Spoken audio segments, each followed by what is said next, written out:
bahwa pesan yang paling utama ini jangan bangga dengan baju, jangan bangga dengan nama dari leluhur kita, tapi banggalah dengan jiwa dan semangat beliau, ilmu beliau, bagaimana beliau semuanya mewujudkan apa yang telah diwujudkan beliau semuanya di masa lalu.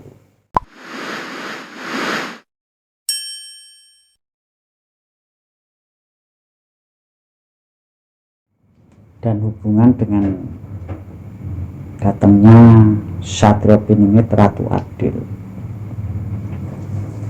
Kalau kita mau membahas masalah reinkarnasi, masalah titisan, banyak hal yang harus kita sampaikan untuk menuju ke sana supaya lebih gamblang dalam memahami dan tepat sasaran, sehingga kita tidak terjebak dengan fenomena yang mungkin selama ini sudah tertanam dan itu semua kelihatan sangat simpel. Dibilang sangat simpel karena mereka cuman bilang, oh titisan si A, titisan si B, dan yang mereka gaungkan adalah kebesaran nama dan keagungan dari tokoh-tokoh tersebut. Namun kalau kita bicarakan lebih jauh lagi tentang program akhir zaman yang sudah banyak bergaung di seluruh negeri, bahwa datangnya raja-raja yang moksa, kembalinya tokoh-tokoh zaman dahulu untuk kembali melaksanakan tugas meneruskan cita-cita luhur dari pendiri-pendiri bangsa dan negara ini, untuk kembali membangkitkan jiwa yang tertidur dari setiap kesatria-kesatria di seluruh penjuru negeri. Itu banyak sekali yang harus kita pertimbangkan, banyak sekali hal-hal yang harus kita ketahui, bahwa apa yang terjadi itu tidak sesederhana yang selama ini kita gambarkan dan bayangkan, sehingga banyak sekali dari saudara-saudara kita yang sudah terlebih dulu bangga dengan sebutan titisan si A, titisan si B, titisan Raja A, Raja B, namun tidak memahami makna yang sesungguhnya dari reinkarnasi dan titisan tersebut. Nah, di sini mudah-mudahan sedikit membantu kepada seluruh kesatria-kesatria yang ada rasa atau merasa bahwa saudara-saudaraku tersebut adalah salah satu dari titisan-titisan leluhur tersebut yang datang untuk bersatu padu dalam melaksanakan tugas dan kewajiban di akhir zaman, baik itu sebagai Satrio Piningit ataupun pendukung-pendukungnya.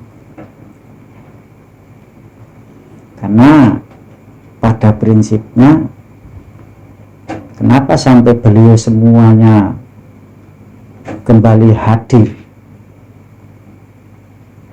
Karena banyak sekali prinsip-prinsip kehidupan dari leluhur-leluhur kita itu yang sudah luntur, tergerus oleh waktu, sehingga tergantikan dengan ideologi-ideologi yang kurang cocok dengan tumpah darah dengan bumi pertiwi. Karena setiap daerah itu pasti mempunyai ciri, watak, tabiat, bahasa, kepribadian yang berbeda-beda, tidak mungkin sama. Nah, apalagi sekarang yang dibilang orang zaman milenial,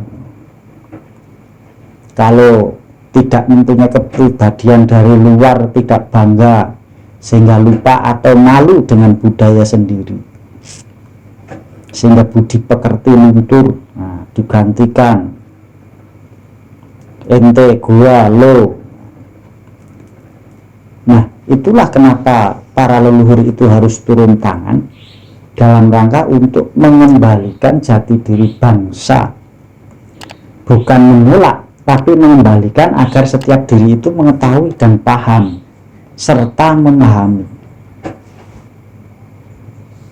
apa yang harus menjadi kebanggaan, apa yang harus dilaksanakan, dan apa yang tidak pantas dilaksanakan. Nah, kalau di kemarin pembahasan kemarin sudah sedikit kami singgung tentang datangnya sang kesatria yang diberi kasih nama Pangeran Madinah, bukan untuk mengagungkan atau mengatakan bahwa ini dari sana. Insya Allah bukan seperti itu tujuan kita, karena memang sebutan tersebut diberikan dari beliau para leluhur, intisarinya untuk menyambungkan kembali dengan cita-cita Sabdo Tunggal, cita-cita dari Mahapatih Gajah Mada dalam sumpah palapanya untuk menyatukan Nusantara. Nah, kalau kita mau berpikir sejenak,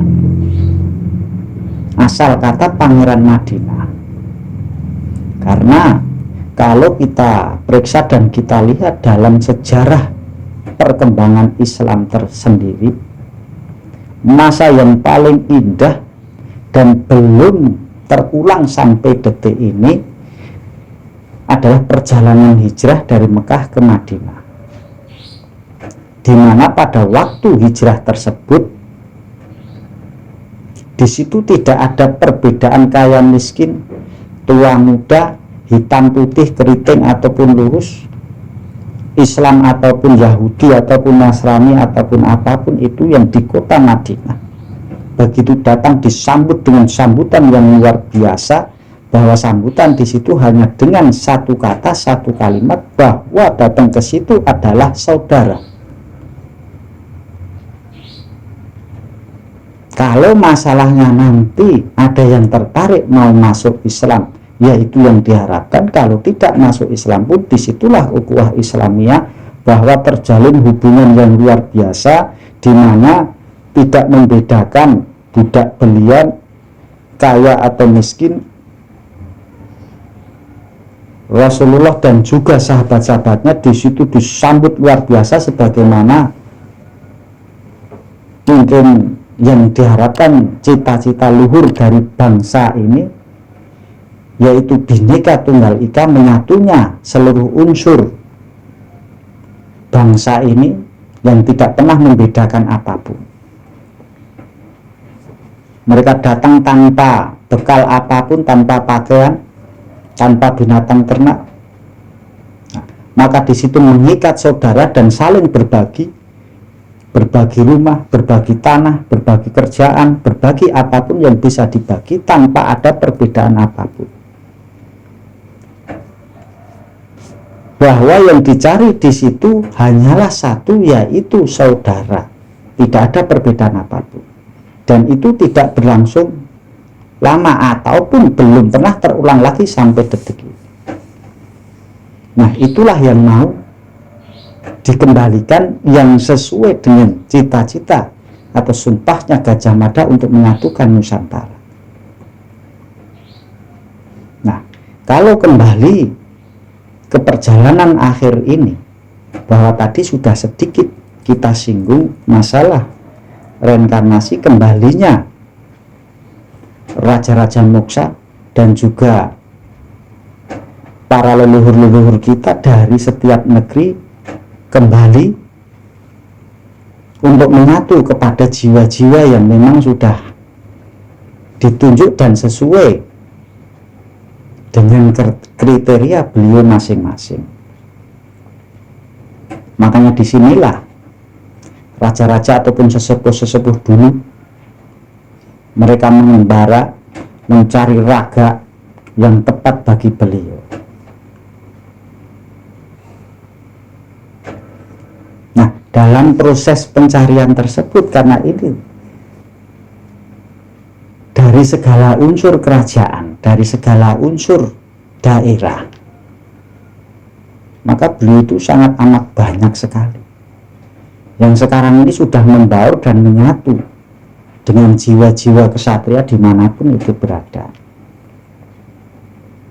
Ya, mungkin yang hendak saya sampaikan di sini bahwa turunnya leluhur itu bukan untuk berebut siapa yang jadi nomor satu, siapa yang menjadi kesatria piningit yang utamanya, tapi beliau turun tangan untuk menyatukan dan bersatu dengan kita semuanya. Beliau sudah tidak ada lagi perdebatan tentang siapa yang akan memimpin, cuman di sini menyatu dari segala unsur itu untuk menyatukan titik temu bahwa kita itu intinya adalah saudara. Jadi tidak ada istilah Raja A menjadi Satria Piningit, Raja B jadi Satria Piningit lah. Itulah kalau kita ibaratnya itu kurang dalam pemahaman intisari daripada reinkarnasi atau titisan tersebut. Karena memang kalau kita perhatikan bahwa titisan itu berlapis-lapis, tidak hanya satu jenis. Karena memang yang namanya diri setiap makhluk, setiap manusia itu di dalam dirinya banyak sekali berbagai unsur kehidupan supranatural yang ada di dalam dirinya, yang ketika jasad ini sudah rusak atau meninggal atau kembali ke asalnya, maka jiwa-jiwa halus yang tidak cuma satu inilah yang bisa menyebar kemanapun dan ikut kepada siapapun.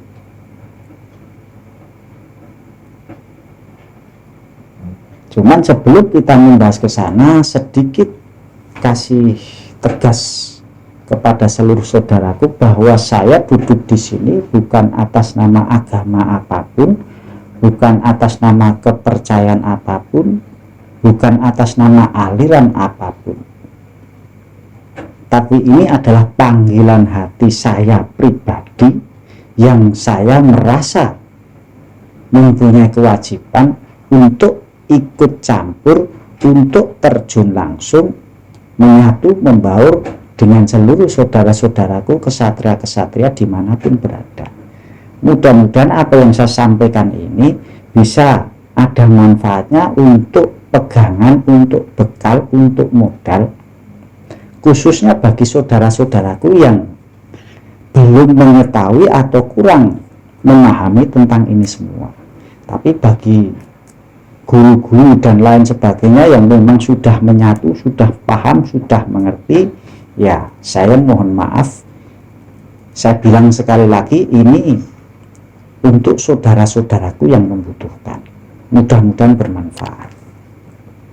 Nah, kalau kita kembali ke awal tadi bahwa setiap diri itu mempunyai banyak unsur di dalam dirinya yang berkaitan dengan jasad halus. Nah, mungkin yang sering didengar ada mendengar ruh, ada mendengar sukma, ada mendengar jiwa, ada yang mengatakan sedulur papat kelima pancer, ada yang mengatakan ada malaikat yang mencatat segala amal kebaikan dan amal keburukan, dan juga makhluk-makhluk Allah yang lain yang ada di dalam diri kita. Itu tidak cuma 1, 2, 3, 4, tapi banyak sekali. Dan setiap jiwa halus tersebut mempunyai pemikiran sendiri, mempunyai kehidupan sendiri, yang itu bukan satu kesatuan, tapi di situ saling mempengaruhi. Jadi mereka tidak berdiri sendiri. Nah, yang harus dipahami, maka ketika maaf ngomong mengatakan dahulunya Kanjeng Sunan Kalijaga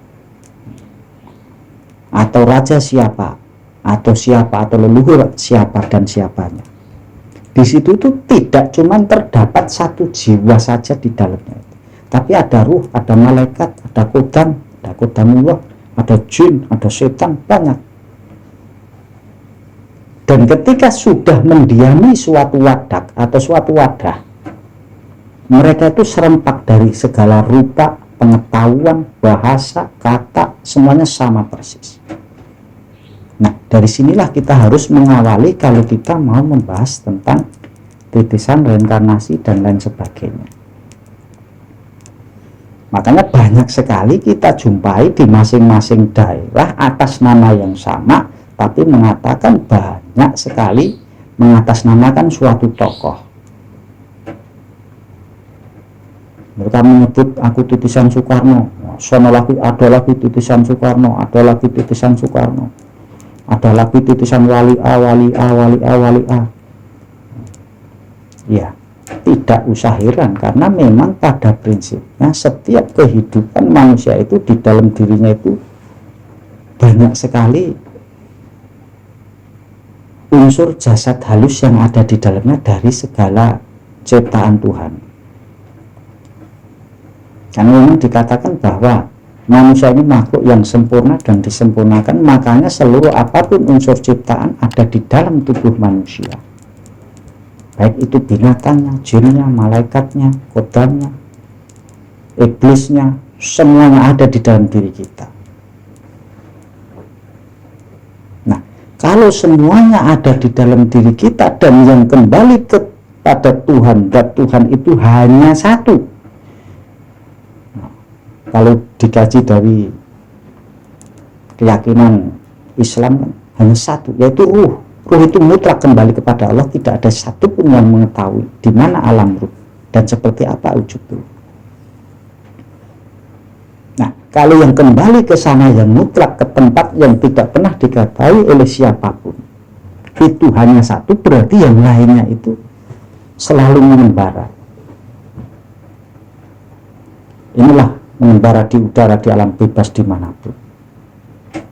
Nah, kalau tokoh-tokoh besar dahulu pernah singgah di suatu daerah atau sering disebut dengan petilasan, nah salah satu dari jasad halus itu akan tinggal di situ, tinggal di sana.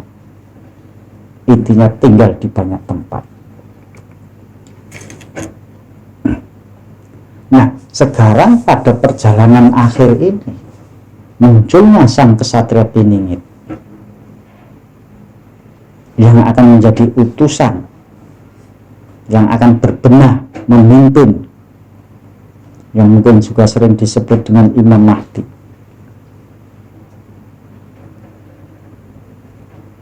Nah, beliau semuanya yang masa lalu itu pernah berjaya dimanapun itu, nggak tahu itu di Nusantara ataupun di negara-negara yang lain, semuanya turun tangan kembali ke alam dunia ini untuk kembali membantu kesatria tersebut.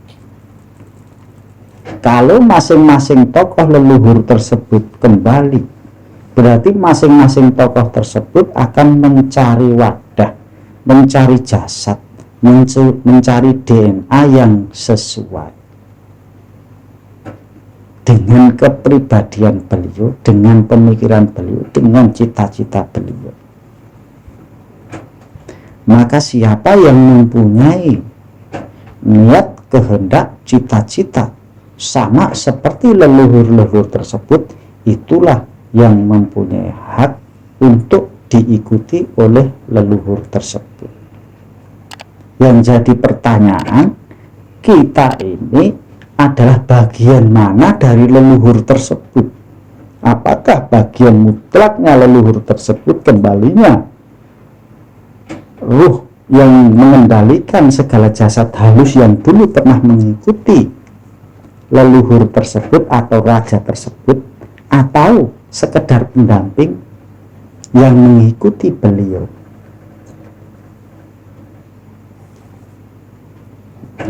Makanya reinkarnasi itu berlapis-lapis, makanya ada KW1, KW2, KW3, KW4. Siapapun itu. Yang jadi masalah utama itu bukan siapa titisan siapa, dengan pengakuan nama besar dari beliau-beliau tersebut, tapi yang utama dari reinkarnasi titisan tersebut, yang paling utama adalah jiwanya, adalah semangatnya, adalah ilmunya, bukan pengakuan namanya. Maka dalam rangka mencari jati diri sesungguhnya yang harus dikenali sebagai orang-orang yang merasa bahwa dia adalah wadah atau titisan leluhur tersebut, ada dicari rasanya. Kalau leluhur dari Jawa Barat, pasti rasa dan perasaannya itu tidak pernah lepas dari wilayah Jawa Barat. Kalau dia itu titisan dari Jawa Tengah, lahir dan batinnya akan condong untuk terikat kepada daerah Jawa Tengah. Kalau tokoh dari Jawa Timur, otomatis pikiran hatinya akan condong ke arah Jawa Timur. Kalau dia tokoh nasional, maka otomatis pemikirannya, rasanya, dia akan menyeluruh. Itulah sedikit untuk mengenali jati diri. Jadi dibilang susah, ya tidak, dibilang tidak, ya rumit juga, karena ini berkaitan dengan rasa, dengan nurani. Karena bagaimanapun bagi seorang petani, di dalam hati dan pikirannya tidak akan pernah lepas dari namanya pertanian. Kalau bisa kita umpamakan ke sana.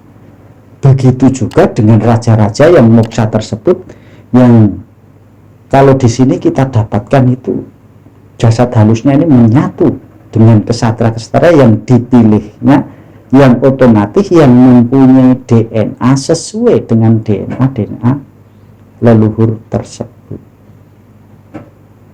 Nah, makanya dicari, kalau kasarannya orang sekarang bilang tuh keturunan, darah keturunan, darah keturunan Siliwangi, darah keturunan Brawijaya, darah keturunan Majapahit, darah keturunan sono, darah keturunan sana. Nah, sebenarnya kalau kita mau memperhatikan ke dalam diri kita, kita pasti akan terasa dan merasa